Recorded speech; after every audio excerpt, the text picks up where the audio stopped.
నమస్తే ఫ్రెండ్స్, నా పేరు సాయి కృష్ణ ఆజాద్, సుప్రీంకోర్టు అడ్వకేట్. ఈ వీడియో ఏంటంటే చాలామందికి ఉపయోగపడే వీడియో. మీకు ఏదైనా సరే అపాయింట్మెంట్ కావాలంటే మా నెంబర్ 9948090355 నెంబర్. కేవలం అపాయింట్మెంట్ కోసమే మీరు ఫోన్ చేయాల్సి ఉంటుంది. ఓకేనా ఫ్రెండ్స్? ఇదేంటంటే how can I get divorced with in 6 months of marriage in India as I'm being forced to do arrange marriage. I can't stop it right now. What proof should I collect now to get divorced? అంటే ఇందులో ఏం అడుగుతున్నాడు అంటే ఇతను, అయ్యా నేను పెళ్లి చేసుకున్నాను, 6 months అయింది, నాకు సంబంధించి నా భార్య వేరే వాళ్ళతో తిరుగుతూ ఉంది, నాకు రెడీ అనేది నా దగ్గర డైరెక్ట్గా ఎవిడెన్స్ ఉంది, అలాగే నాకు రోజు హరాస్మెంట్ చూపిస్తూ ఉంది, నరకం చూపిస్తూ ఉంది, కానీ పెళ్ళి అయ్యి 6 నెలలు అవుతుంది. మరి మేము కోర్టుకు సంబంధించి మరి ఏదైనా డైవర్స్ ఫైల్ చేద్దాము అనుకుంటే మరి 1 year ఆగమంటున్నారు. మరి మా పరిస్థితి ఏంటి? ఇది చాలామంది అడిగే ప్రశ్న. ఈ మధ్య మనం ఎక్కువ చూస్తూ ఉన్నాం, భరాయించలేని స్థితిలో జనాభా ఉన్నారన్నమాట. సో దీనికి సంబంధించి నేను కూడా చెప్తాను. అంటే ముందు మీకు లీగల్ అంశాలు అంతకుముందు మన వీడియోలు ఉన్నాయి, చాలా వీడియోలు ఉన్నాయి, దాంట్లో అవి చూడండి. అవి చూస్తే మీకు లీగల్ నాలెడ్జ్ వస్తుంది.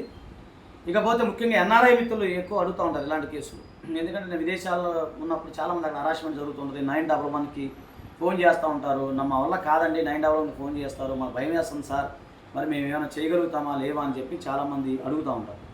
ఒకటే మీరు గుర్తుపెట్టుకోండి, ఎవరైనా సరే ఈ విధంగా వ్యవహరిస్తే మీరు డైవర్స్ అయితే ఫైల్ చేసుకోవచ్చు. కాకపోతే సెక్షన్ 14 సబ్సెక్షన్ 1 కింద, అంటే హిందూ మ్యారేజ్ యాక్ట్లో 1 year గుర్తుపెట్టుకోండి, 1 year లోపు డైవర్స్ ఫైల్ చేయడానికి వీలు లేదు. ఏదైనా సరే 1 year తర్వాత మాత్రమే ఫైల్ చేయాలి. అది ఇది 1955 చట్టం అండి. ఇది మేము కూడా కోరుకున్నాం, చట్టాన్ని సవరించమని కోరుతున్నాము. సో నేను కూడా ట్రై చేస్తాము. ఓకేనా ఫ్రెండ్స్? సో 1950 చట్టం కాబట్టి అప్పుడు పరిస్థితులు వేరు, ఇప్పుడు పరిస్థితులు వేరు.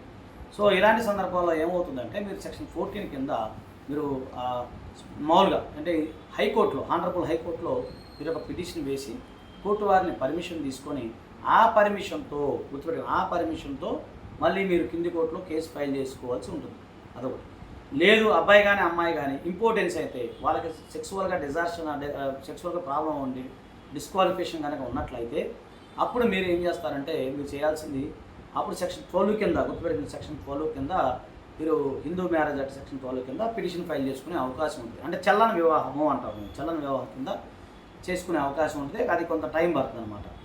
ఓకేనా ఫ్రెండ్స్? మీకు దీనికి సంబంధించి ఏదైనా డౌట్ ఉంటే మా నంబర్ 9948090355 అనేది కేవలం అపాయింట్మెంట్ కోసం మీరు ఫోన్ చేయండి. ఓకేనా? థ్యాంక్ యూ, నమస్తే, జై హింద్.